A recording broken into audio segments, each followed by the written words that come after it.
माननीय अध्यक्ष जी, आपके माध्यम से यहाँ कहना चाहता हूँ, इस बार का विधानसभा चुनाव बड़ा रोचक था। मैं वास्तव में आश्चर्य करता था कि अगर एक बार का दावा 2014 का जो आपने किया था, मैं सुनता था उसको, मैं इसी सदन में बैठा था और संयोग से उस समय मुझे उस राजनीति में पहली बार मैं विधानसभा में आया था और उस समय आया था जब समाजवादी पार्टी की लहर थी, उस सीट से आया था जिसके आपको बड़े गुणगान दिखाई दे रहे हैं। उसकी मैं जानता हूं क्या स्थिति है, लेकिन आप भरोसा रखिए आपको 25 साल तक केशव प्रसाद सत्ता में आने नहीं देगा।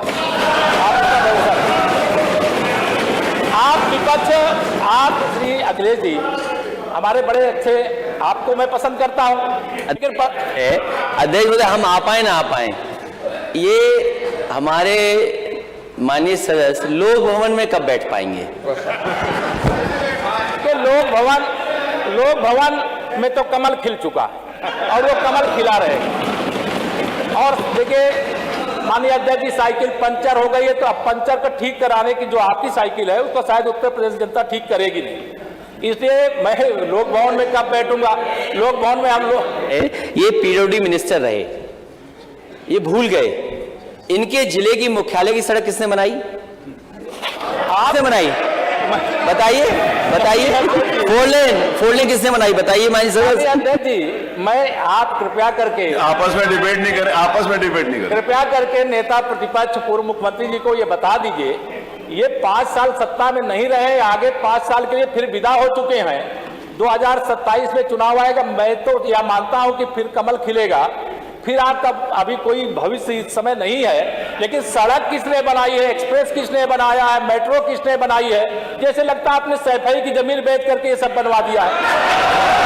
तुमने घर के, तुम अपने पिताजी से पैसा लाते हो बनाने के लिए? तुमने राशन बांटा है तो पिताजी ने? क्या बात है? कोई बात है क्या?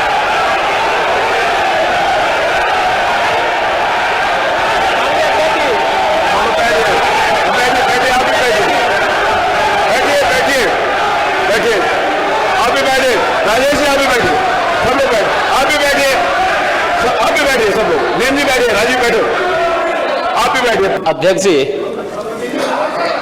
1 घंटे से अधिक पूरा सदन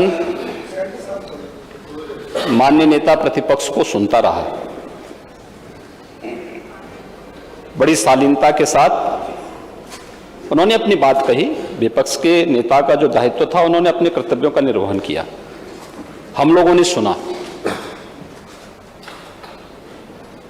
इस सदन में और सरकार के उप मुख्यमंत्री अपनी बात को रख रहे हैं, बीच में रनिंग कमेंट्री का मतलब क्या है? और दूसरा, एक सम्मानित नेता के खिलाफ असभ्य शब्दों का प्रयोग हो, तो शब्द का प्रयोग हो, तो ठीक नहीं है। और मैं बड़ी विनम्रता से कहूंगा नेता प्रतिपक्ष को कि आपको इतना उत्तेजित नहीं होना चाहिए। देखिए, सफाई की बात नहीं कर रहा हूं मैं, सवाल सफाई का नहीं है। देखिए, हम लोग भी जो विकास कार्य करा रहे हैं, या आपकी सरकार के समय जो विकास कार्य हुए होंगे, ये हमारी ड्यूटी थी। सरकार होती है और हर सरकार को अपनी उपलब्धि को कहने का अधिकार है।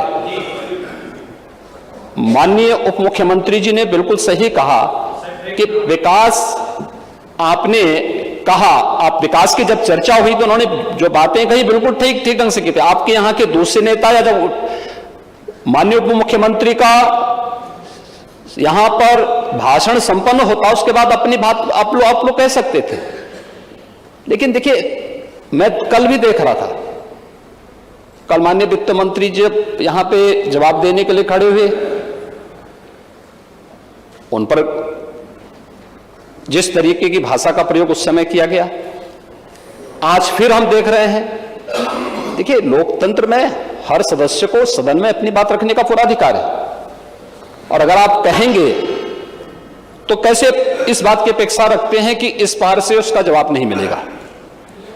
पूरे 1 घंटे से अधिक समय तक पूरा सदन और खासतौर पर सत्ता पक्ष से जुड़े हुए सभी मान्य सदस्यों ने आपकी बात को बहुत ध्यान से सुना।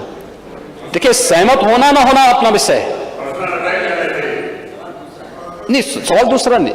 देखिए सवाल, देखिए सफाई भी इसी प्रदेश का हिस्सा है। अध्यक्ष महोदय, सवाल ये नहीं है, मैं सुनने को तैयार मुख्यमंत्री जी हूं। बोल मैं- अच्छा, मुख्यमंत्री जी बोल रहे हैं। सफाई भी तो इसी प्रदेश का हिस्सा है। नहीं, सफाई, देखिए भाषा आप उसको बाद में बोल सकते हैं।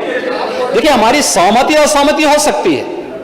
देखिए हमारी असहमति असहमति हो सकती है किसी बात पर, हम बाद में इस बात को करेक्शन करा सकते हैं, लेकिन तो मैंने शब्द का प्रयोग नहीं किया जाना चाहिए और किसी भी असभ्य भाषा का प्रयोग नहीं होना चाहिए। और मैं माननीय अध्यक्ष जी से अनुरोध करूंगा कि अगर इस प्रकार की शब्दावली प्रोसीडिंग का हिस्सा बनी है तो कृपया उसको हटवा दें, क्योंकि ये गलत परंपरा होगी और मैसेज का देश के अंदर खराब जाएगा। हमें हमेशा इस बात को ध्यान में रखना होगा, सदन की मर्यादा का ध्यान हर हाल में बनाए रखना होगा।